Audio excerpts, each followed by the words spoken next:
Hello दोस्तों, आप सभी का फिर से स्वागत है मेरे चैनल पर। तो चलिए फिर आज की कहानी को शुरू कर लेते हैं। आज मेरी शादी की पहली रात थी और मेरा दिल ही नहीं कर रहा था कि मैं अपनी दुल्हन के पास जाऊं, जो न जाने कितनी देर से शादी के बाद सज धज कर मेरे कमरे में बैठी मेरा इंतज़ार कर रही थी। मेरी उम्र 26 साल थी और इस उम्र में हर लड़की की इच्छा होती है कि उसकी शादी हो जाए, और आज मेरी शादी हो चुकी थी। मेरे घर में शादी का बस एक छोटा सा फंक्शन रखा गया था। कुमकुमों की लाइट से थोड़ा घर सजाया हुआ था, ताकि यह महसूस हो सके कि इस घर में कोई खुशी का माहौल चल रहा है। यह घर मेरा नहीं था, बल्कि मेरी मुंह बोली मौसी का था। उनके पति काफ़ी सालों पहले देहांत हो चुका था और मेरी मौसी अकेली थी और मैं भी अकेला था। इसलिए मौसी ने मुझे कहा, तुम मेरे बेटे बनकर रहो। मेरा कोई बेटा नहीं है। मौसी मेरी माँ की सहेली थी और सगी बहनों की तरह दोनों में प्यार था। एक ही मोहल्ले में रहती थी, साथ खेलकर और पढ़कर बड़ी हुई थी, और ये साथ उनका मरते दम तक नहीं छूटा। मेरी माँ के जाने के बाद भी मेरी माँ की ये सहेली मुझे बहुत प्यार करती थी और मुझे भी मेरी सगी मासी ही लगती थी। उन्होंने कहा, तुम मेरे बेटे बनकर मेरे पास रहो। मेरा कोई बेटा नहीं है। मुझे भी एक घर की ज़रूरत थी और मासी को सहारे की ज़रूरत थी। इसलिए मैं बिना झिझक उनके घर में रहने के लिए आ गया। मैं पिछले 3 साल से इस घर में रह रहा था। यहाँ पर मासी और उनकी छोटी बेटी रहती थी। 3 साल पहले मासी की बेटी की उम्र 12 साल की थी और मैं उसे बच्चों की तरह ही समझता था। लेकिन वही 12 साल की बच्ची आज 15 साल की होकर मेरी दुल्हन के रूप में ही मेरे कमरे में बैठी हुई थी। वह कमरा जो मौसी ने इस घर में मेरे नाम का रखा था, और मैं 3 साल से इसी कमरे में रहता था। लेकिन मेरे जहन और गुमान में भी नहीं था कि मेरी शादी मेरी मुंह बोली मौसी की 15 साल की बेटी से हो जाएगी। वह बंद कमरे में बैठी हुई थी और मैं बाहर टीवी हॉल में सोफे पर बैठा हुआ था। मासी शायद सोने के लिए चली गई थी और जो थोड़े बहुत मेहमान थे वह भी घर वापस चले गए थे। लेकिन मैं कश्मकश में था कि मैं कमरे में जाऊं या ना जाऊं। मुझे बहुत बुरा लग रहा था कि मैं एक 15 साल की लड़की के पास जाऊं और उसके साथ में पति पत्नी वाला रिश्ता बनाऊं। मुझे सोचते हुए भी अजीब सा लग रहा था कि मैं उस छोटी सी बच्ची के साथ सुहागरात मनाऊं, क्योंकि वह जैसे भी थी अभी बहुत कम उम्र थी और छोटी बच्ची ही थी। मैंने बस अपनी मासी के कहने पर यह शादी की थी। हाँ, अगर तृप्ति थोड़ी सी भी बड़ी होती, वह 15 की जगह 18 या 20 साल की होती, तो मैं फिर भी शादी से खुश हो जाता, क्योंकि वह बहुत ही प्यारी लड़की थी और मुझे उससे शादी करने पर कोई एतराज़ ना होता। मुझे ऐतराज़ सिर्फ और सिर्फ तृप्ति की कम उम्र होने पर था। उससे ज़्यादा मुझे कोई मतलब नहीं था। लेकिन मासी ने कुछ इस तरह से मुझे जज्बाती तौर पर ब्लैकमेल किया कि मैं इनकार न कर सका। मैंने तो मासी से यह तक कह दिया कि मैं भी तृप्ति के साथ 7 फेरे ले लेता हूँ, लेकिन विदाई बाद में कर देना। जब वह बड़ी हो जाएगी तो आप उसकी विदाई कर देना। तब तक मैं अपने दोस्त के पास दुबई चला जाता हूँ और वहाँ कुछ काम धंधा करूँगा। कुछ पैसे भी हो जाएंगे, उसके बाद आप भले ही विदाई कर देना। मुझे कोई एतराज़ नहीं होगा। लेकिन मासी कहने लगी, नहीं, मुझे विदाई भी आज ही करनी है। मुझे विदाई वाली बात समझ नहीं आई। असल में तो हम एक ही घर में रहते थे। ऐसा नहीं था कि इस घर से दूसरे घर तृप्ति को विदा होकर जाना था। विदाई से पहले मेरा मतलब यही था कि जिस तरह से पति पत्नी एक रिश्ते में बंध जाते हैं, एक दूसरे से फिजिकल होते हैं, वह शुरुआत हम अभी नहीं करेंगे। जब तृप्ति बड़ी हो जाएगी तब करेंगे, यानी आज से 4-5 साल के बाद। क्योंकि मैं इतनी छोटी सी लड़की से शादी करने को कानूनी जुर्म समझता था, और यह बाकी वाकई कानूनी जुर्म भी था। इसलिए खामोशी से मासी ने मेरी शादी करवा दी। वरना अगर बात पुलिस तक पहुंच जाती तो पुलिस हमारे घर आ जाती, क्योंकि इस मामले में कानून भी बहुत सख्त हो चुका है। इस शादी को लेकर मैं काफ़ी हद तक डरा भी हुआ था। मेरा फ्यूचर भी शादी की वजह से ख़राब हो सकता था। अगर किसी ने पुलिस में जाकर या कोर्ट में जाकर चुगली कर दी कि मैंने एक कम उम्र लड़की से शादी की है, तो यकीनन मुझे कोई ना कोई सज़ा तो मिल ही जानी थी। मैं इन्हीं सोचों में गम होकर हॉल में सोफे पर बैठा हुआ था कि मेरी मौसी का कमरे का दरवाज़ा खुला और वो बाहर आ गई और मेरी तरफ हैरत से देखने लगी और मुझसे कहा कि तुम अभी तक अपनी दुल्हन के पास नहीं गए हो, वह तुम्हारा इंतज़ार कर रही है। मासी के मुंह से यह बात सुनकर मुझे ना जाने क्यों बहुत अजीब सा लगा था। मैं अपने दिमाग में सवाल का जवाब सोच रहा था कि मासी को क्या जवाब दूं। मैं उनसे क्या कहता कि मैं दुल्हन के पास नहीं जाना चाहता। यह कहकर मैं मासी से नज़रें चुरा ली थी। अगर वह वाकई में दुल्हन के बनने के काबिल होती तो मुझे जाने में कोई एतराज़ भी नहीं था। लेकिन वह तो एक छोटी सी 15 साल की बच्ची थी और उसकी उम्र तो गुड़ियों से खेलने की थी। मैंने कहा कि मेरी तबीयत ठीक नहीं है, तो मौसी ने कहा, कोई बहाना नहीं चलेगा, तुम्हें अपनी दुल्हन के पास जाना होगा। मैं बड़े अरमानों से अपनी बेटी की शादी तुमसे की है। अब इस तरह से तुम मेरी बेटी को धुतकार नहीं सकते हो। मासी की बात पर मैं हैरान हो गया। यह धुतकारने वाली बात कहाँ से आ गई? वह शायद मेरी बात समझते हुए भी नहीं समझ पा रही थी। मजबूरन मुझे वहाँ से उठना पड़ा और तृप्ति के पास जाना पड़ा। जैसे ही मैंने कमरे का दरवाज़ा खोला तो देखा तृप्ति पूरे दुल्हन के रूप में तैयार होकर सर झुकाए बैठी है। मुझे न जाने क्यों तृप्ति को देखकर बहुत दुख हुआ था। वह छोटी सी बच्ची थी और मौसी की जिद की वजह से हम दोनों इस बेजोड़ रिश्ते में बंध गए थे। मैंने फैसला कर लिया था कि मैं उसके साथ कुछ भी गलत नहीं करूँगा जब तक कि वह 18 साल की नहीं हो जाती। मैं उसके साथ पति पत्नी वाला रिश्ता नहीं बनाऊँगा। मैं उसके करीब जाकर खड़ा हो गया, लेकिन बैठा नहीं था। मैंने उससे कोई बात नहीं की। वह सर झुकाए बैठी थी। वह इस समय इतनी हसीन लग रही थी कि मैं उसके हुस्न को शब्दों में बयां ही नहीं कर सकता था। उसकी उम्र 15 साल थी, लेकिन उसका मेकअप कुछ इस तरह से किया गया था कि वह अपनी उम्र से बड़ी लग रही थी। लेकिन मेकअप से क्या होता है, वह तो इतनी बड़ी नहीं थी ना, वह छोटी ही थी। और मैं कैसे उसके साथ कोई संबंध बना सकता था? मैंने खामोशी से तकिया उठाया और सामने सोफे पर जाकर सोने लगा। तो उसने हैरत से मेरी तरफ देखा। फिर थोड़ी देर बाद बोली कि आप बेड पर ही सो जाएं। सोफ़ा तो बहुत छोटा है और आप तो अच्छे खासे लंबे हैं, आपको सोने में परेशानी होगी। उसकी बात सुनकर मैं हैरान रह गया था कि वह छोटी सी थी, लेकिन बात उसने बड़ों जैसी कर दी थी। मुझे लगा कि वह मेरे करीब आने से घबरा जाएगी, इसलिए मैं सोफे पर सोने का फैसला कर लिया था। लेकिन जब वह खुद कह रही थी कि उसे किसी तरह का कोई भी डर नहीं है, तो फिर मुझे भी आराम की ज़रूरत थी। मैं सुबह से थका हुआ था।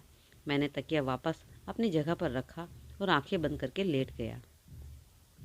मेरी आंखें बंद थीं, लेकिन मेरा दिमाग जगा हुआ था। मैंने महसूस किया कि तृप्ति अभी तक बैठी हुई है। क्या वह मेरे इंतज़ार में बैठी हुई थी? मैंने आंखें खोलकर उसकी तरफ देखा तो वह मुझे देख रही थी। फिर मैंने उससे कहा कि तुम जाकर यह भारी भरकम कपड़े बदल कर कोई कंफर्टेबल कपड़े पहनकर सो जाओ, मुझे भी नींद आ रही है। लेकिन मुझे पता नहीं क्यों लगा था कि मेरी बात सुनकर उसको मायूसी सी हुई थी। हालांकि मेरी बात सुनकर उसको खुश हो जाना चाहिए था। मेरे हिसाब से तो उसे किसी भी तरह का कोई शारीरिक संबंध बनाने के बारे में जानकारी नहीं होगी, इतनी छोटी सी तो थी वह। फिर थोड़ी देर बाद वह ड्रेसिंग रूम में चली गई। उसने अपने कपड़े बदल लिए और मेरे बराबर लेट गई, तो मैंने उठकर लाइट ऑफ कर दी। लेकिन सोते समय मुझे पता नहीं क्यों महसूस हो रहा था कि वह बार बार सरक कर नींद में मेरी तरफ आ रही है। मैं बार बार उसे फिर से उसकी जगह पर आराम से धकेल देता, लेकिन वह फिर से सरक कर मेरे करीब आ जाती। वह शायद नींद में थी, या उसको ज़्यादा नींद में इधर उधर करवटें बदलने की आदत थी। वह तो नींद में यह हरकत कर रही थी, लेकिन मैं तो जाग रहा था। सिर्फ मैं ही नहीं जाग रहा था, उसकी यह हरकत मेरे जज्बातों को भी जगा रही थी। एक बार तो वह मेरे इतने करीब हो गई कि मेरे दिल की धड़कनों में शोर मच गया। मेरी सांसें तेज हो गई थी। मेरे सामने एक लड़की थी, वह भी मेरी पत्नी थी, और मैं उस पर पूरा हक रखता था। मैं चाहता तो उसे अपना हक वसूल कर सकता था, लेकिन मेरा ज़मीर यह गवारा नहीं कर रहा था कि इतनी छोटी सी बच्ची के साथ मैं इस तरह का संबंध बनाऊं, और यह कानूनी जुर्म भी था। कल को अगर पुलिस को इस शादी की खबर हो जाती तो तृप्ति के मेडिकल चेकअप के बाद मुझे कोई ना कोई सज़ा ज़रूर होनी थी, क्योंकि साबित हो जाता कि बेशक मैंने सिर्फ और सिर्फ उससे शादी ही नहीं की, बल्कि उसके साथ पति पत्नी वाला रिश्ता भी बनाया है। और मैं यही सोच रहा था कि इसलिए मैंने बेहतर यही समझा कि मैं उससे दूर ही रहूं। इसलिए मैंने तृप्ति को खुद से अलग किया और दूसरी तरफ करवट बदले सारी रात मैं बेचैन ही रहा। सुबह जब मेरी आंख खुली तो बहुत देर से खुली थी। मैंने देखा तृप्ति अभी तक सो रही है। मैं आराम से उठकर खड़ा हुआ और घर से बाहर निकल गया, और सारा दिन बेचैन ही रहा। मैं नौकरी की तलाश में था कि मुझे जल्दी ही कोई नौकरी मिल जाए, लेकिन मुझे बहुत बेचैनी हो रही थी तृप्ति को लेकर। मैं कैसे उसके साथ इतने साल एक ही कमरे में गुजार सकता हूँ। मैंने सोचा कि मैं तृप्ति की माँ से बोलूँगा कि हमारा कमरा अलग अलग कर दे जब तक कि वह 18 साल की नहीं होती। तृप्ति एक ऊंचे लंबे कद की लड़की थी और बेहद खूबसूरत थी। शरीर भी काफ़ी भरा भरा था। वह 15 साल की लड़की लगती ही नहीं थी, 16-17 साल की लगती थी। खूबसूरत इतनी थी कि किसी गुड़िया की तरह लगती थी, लेकिन मैं तो उसे हमेशा बच्चों की तरह ही ट्रीट किया करता था। मैं ज़्यादा तृप्ति से बातचीत भी नहीं किया करता था। मैं 3 साल से इस घर में ऐसे रह रहा था जैसे मैं इस घर में मौजूद ही ना हूँ। मेरा सारा दिन लगभग घर से बाहर ही रहता था और सिर्फ खाने और सोने के लिए ही घर आता था, या फिर मासी कोई काम कह देती तब उनके लिए कोई सौदा वगैरह लाने के लिए घर आ जाता था, या बिजली का बिल जमा करना होता था, यह गैस भरवानी होती थी, तो मैं ऐसे ही छोटे मोटे कामों के लिए मासी मुझे बुलाया करती थी और मैं उस समय घर पर आ जाया करता था। मैं बिना मतलब घर पर बैठने वाले लड़कों में से नहीं था। मैं घर से बाहर निकलता था नौकरी की तलाश में। नौकरी तो नहीं मिलती थी, लेकिन कुछ ना कुछ काम ज़रूर करता था ताकि कुछ पैसे हाथ आ सकें। मासी के घर मेरी ज़िंदगी बहुत ही आराम से गुजर रही थी। एक दिन मासी ने मुझे एक ऐसी ज़िद कर दी कि मैं ख्याल भी नहीं कर सकता था। मासी की तबीयत तो थोड़ी ख़राब हुई थी। उन्होंने मुझे बुलाया और कहा कि मेरी ज़िंदगी का कोई भरोसा नहीं है, मैं चाहती हूँ कि तुम मेरी बेटी से शादी कर लो। मासी की इस बात पर मैं हैरत में डूब गया था, क्योंकि उनकी बेटी तृप्ति सिर्फ 15 साल की थी और मैं कैसे छोटी सी बच्ची से शादी कर सकता था। मेरी उम्र उस समय 26 साल थी और वह मुझे पूरे 11 साल छोटी थी। लेकिन मासी ने तो जैसे उसको बहुत बड़ी समस्या बना लिया था और रोना शुरू कर दिया। काफ़ी दिन तक मुझे जज्बाती तौर पर ब्लैकमेल करती रही। मना करते हुए भी मुझे बुरा महसूस हो रहा था, क्योंकि मैं 3 साल से मौसी के घर में पल रहा था, खा पी रहा था और मुझे रहने के लिए छत मिली हुई थी। यहाँ किसी भी तरह की कोई तकलीफ ना थी। मासी के अलावा मेरे पास मेरे मामा का घर था और वहाँ मुझे दिन रात बेइज्जत किया जाता था। हर समय मेरी इंसल्ट की जाती थी। मुझे निकम्मा नकारा कहकर हर समय मेरा दिल जलाया जाता था। उसके उलट तो मुझे यहाँ सुकून से रह रहा था।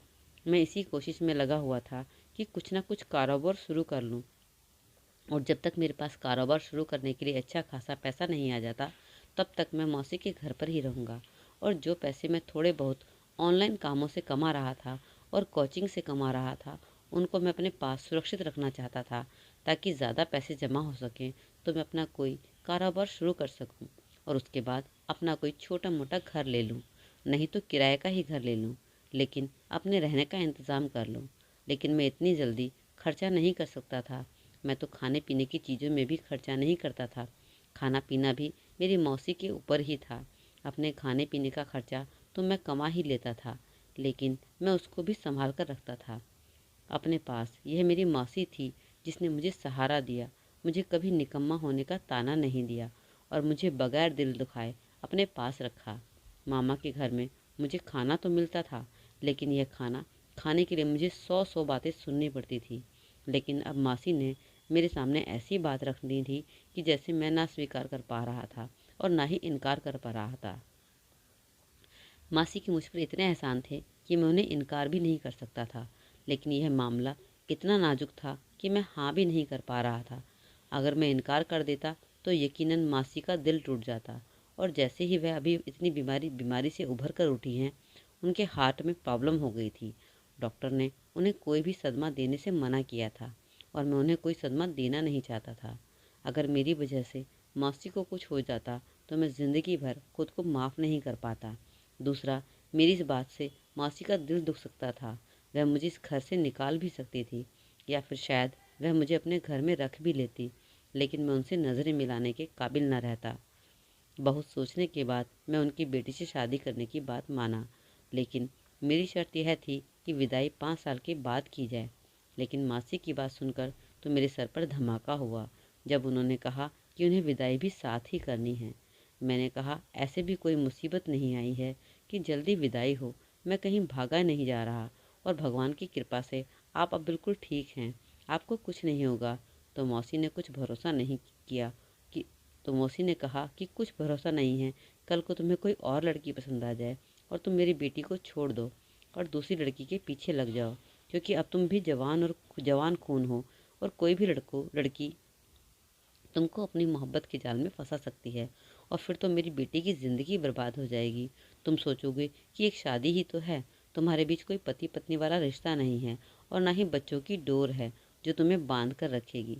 इस रिश्ते को ख़त्म करना तुम्हारे लिए आसान है, इसलिए मैं चाहती हूँ कि तुम्हारी विदाई भी हो जाए और तुम दोनों पति पत्नी की तरह रहने लग जाओ। मासी ने तो हर तरफ से मेरा रास्ता बंद कर दिया था। उनकी बात भी अपनी जगह सही थी, बल्कि अगर मैं कहूँ कि उनका डर अपनी जगह सही था, कि हर माँ को यह डर होता है कि उसकी बेटी का क्या फ्यूचर होगा। और तृप्ति छोटी थी और मुमकिन था कि मैं किसी और की मोहब्बत में गिरफ्त होकर किसी और से शादी भी कर सकता था, क्योंकि मुझे आए दिन काम के सिलसिले में लड़कियों का सामना करना पड़ जाता था। ऑनलाइन में भी मेरी काफ़ी स्टूडेंट लड़कियां थीं, जिसे मेरी अच्छी खासी दोस्त भी थी। हो सकता था कि उनमें से मुझे कोई अच्छी लग जाए और मेरा इरादा बदल जाता। बहुत ज़्यादा सोचने के बाद मैं तृप्ति से शादी के लिए हामी भर ली थी और विदाई के लिए भी तैयार हो गया था, क्योंकि मेरे पास अभी फ़िलहाल रहने की कोई जगह नहीं थी।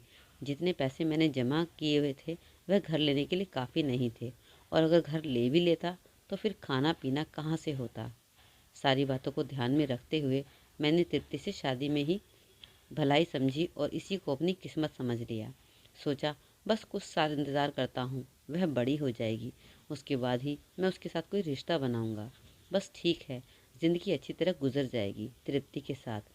या फिर यह भी हो सकता है कि बड़ी होकर तृप्ति का दिमाग बदल जाए और वह खुद ही शादी के लिए इनकार कर दे, क्योंकि मैं उससे पूरे 11 साल बड़ा था। अगर वह ऐसा करती तो मेरे लिए आसानी हो जाती और मेरा रास्ता साफ हो जाता। लेकिन तृप्ति की हरकतें तो मुझे कुछ और ही पता दे रही थी। वह इतनी भी छोटी नहीं थी जितनी छोटी मैं उसे समझ रहा था। मैंने महसूस किया था कि बहाने से वह मेरे करीब होने की कोशिश करती। मुझे फिर लगा कि वह शायद मासी की पढ़ाई हुई पट्टियाँ हैं, कि उन्होंने ही तृप्ति को यह समझाया होगा कि किसी तरह वह मुझसे पति पत्नी वाला रिश्ता बना ले, ताकि जल्दी ही तृप्ति उम्मीद से हो जाए और हम दोनों एक मजबूत डोर में बंध जाएं। मुझे मासी की सोच पर अफसोस हो रहा था। उन्हें अपनी बच्ची की सेहत की चिंता नहीं थी, बस उसका फ्यूचर सुरक्षित करना था। मैं कोई भागा तो नहीं जा रहा था, लेकिन कुछ समय बाद मेरा यह ख्याल भी गलत साबित हो गया कि मासी की पढ़ाई हुई पट्टियाँ हैं। मैंने महसूस किया कि तृप्ति तो खुद ही इसी टाइप की है कि उसका दिमाग वक्त से पहले बड़ा हो गया है। वह हर समय सोशल मीडिया का इस्तेमाल करती है और ऐसी ऐसी चीज़ देखकर शायद उसे इस रिश्ते के बारे में सब कुछ मालूम था और उसके जज्बातों में उभार पैदा हो गया था, और मैं उसका पति था। इसलिए वह सोच रही थी कि मैं जल्द से जल्द मैं उसके करीब आ जाऊं। इस उम्र में लड़कियों में शारीरिक हार्मोन्स के बदलाव शुरू हो जाते हैं और उन्हें ये इच्छा ज़्यादा हो जाती है कि कोई लड़का उनके करीब हो जाए। यह उम्र की लड़कियों की बहुत ही नाजुक उम्र होती है। कहते हैं इस उम्र में लड़कियों को माँ बाप की केयर की बहुत ज़्यादा ज़रूरत होती है। अगर ऐसे में उनके ऊपर ध्यान न दिया जाए तो वे अपने राह से भटक जाती हैं, और तृप्ति भी उसी उम्र से गुजर रही थी। उसके अंदर बदलने वाली जवानी के हार्मोन्स उसे तंग कर रहे थे। शायद तृप्ति को यह इच्छा थी कि मैं उससे करीब आऊं, और मैं उसका पति था, और इसलिए वह बेधड़क मेरे सामने आ जाती थी। कभी बिना दुपट्टे की तो कभी रात के समय नेट की मैक्सी में मेरे सामने आकर खड़ी हो जाती। रात में हम एक ही बेड पर सोते थे तो वह मेरे करीब आ जाती, इतना करीब कि मैं अपने ऊपर कंट्रोल खोने लगता था। अच्छे से तैयार होकर और मुझे अपनी तरफ खींचने की कोशिश करती। वह अभी सिर्फ 10th क्लास में थी। मैं जब उसे स्कूल छोड़ने जाता तो वह मेरी बाइक पर मुझसे चिपक कर बैठने की कोशिश करती थी। मैं उससे कहता कि पीछे हटकर बैठो तो कुछ देर के लिए पीछे हो जाती और फिर दोबारा से फिर से मेरे करीब हो जाती। मैंने दिल की धड़कन में तूफान मचा जाता था, लेकिन मैं खुद पर कंट्रोल करता था। मुझे उसकी हरकतों पर गुस्सा आने लगा था। कानूनी तौर पर भी मैं कुछ डरा हुआ था कि कहीं मैं पकड़ा ना जाऊं। यह कानूनी जुर्म है, और अगर किसी ने मेरी चुगली कर दी तो मैं जेल की सलाखों के पीछे भी जा सकता हूँ। कुछ दिनों से मैंने देखा तृप्ति की दिमागी हालत दिन ब दिन अब खराब होती जा रही थी। उसे इस बात का डिप्रेशन था कि मैं उसके करीब नहीं जा रहा हूँ। लेकिन एक दिन मेरी बर्दाश्त की हद ख़त्म हो गई जब उसने खुद ही मेरे बहुत ज़्यादा करीब आने की कोशिश की, कि शायद उसको खुद पर कंट्रोल नहीं हो रहा था, और वह मेरे सीने से लेकर मुझे चूमने लगी थी। मेरे शरीर में भी जैसे आग लग चुकी थी, लेकिन मुझे तृप्ति की हरकत बिल्कुल पसंद नहीं आई थी। गुस्से के मारे मेरा बुरा हाल था, और इसी गुस्से से मैंने उसे झटक दिया तो वह रोने लगी। बोली, मैं आपकी पत्नी हूँ और आप मुझसे दूर क्यों रहते हैं? मैंने उससे कहा, पहले अपनी उम्र देखो फिर ऐसी बातें करो। मेरा गुस्से के मारे बुरा हाल था। मैंने उसको बहुत ज़्यादा डांट दिया था। न जाने कितनी बुरी बातें सुनाई, और घर छोड़कर चला गया। 2 दिन तक घर से बाहर ही रहा और अपना मोबाइल भी बंद कर दिया, और यह 2 दिन मैं अपने दोस्त के घर पर रहा। मैं दिमागी तौर पर बहुत ज़्यादा परेशान था। घर वापस आया तो मासी भी बहुत परेशान थी। उन्होंने कहा कि मुझे पता था तुम मेरी बेटी को छोड़कर चले जाओगे। यही डर था मुझे। मैंने देखा कि तृप्ति का रंग पीला पड़ा हुआ है और उसकी तबीयत भी ठीक नहीं लग रही थी। वह शायद मेरे घर छोड़ जाने की वजह से बहुत ही परेशान थी। मुझे पहली बार अपनी गलती का एहसास हुआ था। मैंने मौसी से बहाना कर दिया कि मैं 2 दिन के लिए शहर से बाहर गया था। मुझे तृप्ति कुछ चुपचाप सी लग रही थी। मुझे खुद पर अफसोस होने लगा। मुझे उससे ऐसा व्यवहार नहीं करना चाहिए था। वो बच्ची है, अभी बहुत ही नाजुक है, उम्र से गुजर रही है और उसे अभी प्यार से समझाना चाहिए, गुस्से से नहीं। मैं अपने कमरे में गया तो तृप्ति अपना तकिया उठाकर सोफे पर जाने लगी, क्योंकि उस दिन मैंने गुस्से में उसे बहुत कुछ सुना गया था। उस दिन मैंने गुस्से में उसे यह भी कह दिया था कि तुम आज के बाद मेरे साथ बेड पर नहीं सोओगी, वरना मैं कमरे से बाहर निकल जाऊंगा। मुझे अपनी बात याद आई तो मैंने तृप्ति को पुकारा। मेरे पुकारने पर वह एकदम से डर गई थी। कहने लगी, प्लीज़ कमरे से बाहर मत जाइएगा, मैं सोफे पर ही सो जाया करूँगी। उसकी बात सुनकर मैं शर्मिंदा हुआ था। मैंने गहरी सांस भरी और उठकर तृप्ति के पास आया, उसका हाथ थामा और उसे बैठकर बिठा दिया। मैंने कहा, आई एम सॉरी, मैं गुस्से में तुमसे बहुत कुछ गलत बोल गया। मेरी ज़रा सी नरमी पाकर वह रोने लगी, मेरे सीने से लग गई। मैं उसे चाहकर भी खुद से पीछे नहीं कर पाया था, बल्कि उसे और अपने साथ लगा लिया। वो सिसकियों से रो रही थी। कहने लगी, मुझे पता है कि मैं आपको बहुत बुरी लगती हूँ। अपने मम्मी की मजबूर करने पर मुझसे शादी की है। उसकी बात सुनकर मैं उसका चेहरा ऊपर किया। मैंने कहा, तुम मुझे बुरी नहीं लगती, बल्कि अच्छी लगने लगी हो तुम। अब तुमसे दूर रहना मुझे मुश्किल होने लगा है और तुम्हारे पास मैं आ नहीं सकता, क्योंकि तुम बहुत कम उम्र की हो। मैं तुम्हें इतनी कम उम्र में किसी मुसीबत में नहीं डालना चाहता तृप्ति। मैंने आज उसे अपना हर डर बता दिया था। मुझे लगा यह सुनकर उसे सुकून हो जाएगा, लेकिन वह तो और भी ज़्यादा परेशान हो गई थी और किसी गहरी सोच में डूब गई थी। समय कुछ और आगे बढ़ा तो तृप्ति का पेट फूलने लगा, उसकी रंगत भी पीली पड़ने लगी। मासी भी उन दिनों कुछ चुप चुप सी थी, काफ़ी बीमार भी रहने लगी थी। मैं मौसी से तृप्ति के बारे में कहा कि उसे डॉक्टर के पास ले जाएं, तो मौसी कहने लगी, मैं उसे डॉक्टर के पास ले गई थी, उसे दवा दे रही हूँ, ठीक हो जाएगी। मासी की तबीयत बहुत ज़्यादा बिगड़ गई। उनके सीने में फिर से तेज़ दर्द उठ रहा था। मैं जब तक उन्हें अस्पताल लेकर गया वह दम तोड़ चुकी थी। यह सदमा तृप्ति के लिए भी बहुत बड़ा था।